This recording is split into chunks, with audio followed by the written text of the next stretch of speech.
Israel গাজায় হামলা শুরুর পর গাজা, ইয়েমেন ও লেবানন থেকে একযোগে রকেট হামলা চালানো হয় ইসরায়েলের বিভিন্ন অঞ্চলে। এর জবাবে ইসরায়েল ৩টি অঞ্চলেই অবিরত হামলা চালিয়ে যাচ্ছে এবং দক্ষিণ লেবাননও বিমান ও রকেট হামলা চালানো হয়েছে। লেবাননের প্রধানমন্ত্রী নওয়াফ সালাম ইসরায়েলকে সতর্কবার্তা দিয়ে বলেছেন তার দেশ একটি নতুন যুদ্ধের ধারপ্রান্তে রয়েছে।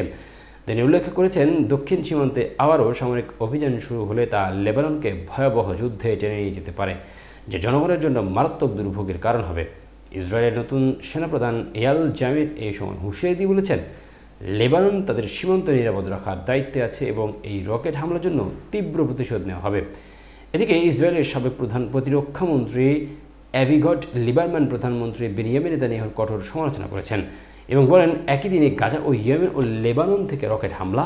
প্রধানমন্ত্রী নেতানিয়াহু এখন ইসরায়েলের নিরাপত্তা ঝুঁকির জন্য হুমকি।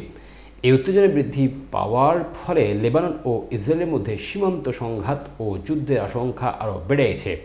শুক্রবার ৩ মাস শান্ত থাকার পর লেবানন থেকে ইসরায়েলের দিকে নতুন করে রকেট হামলা চালানো হয়েছে, যা মধ্যপ্রাচ্যের উত্তেজনাকে চরমে নিয়ে গেছে।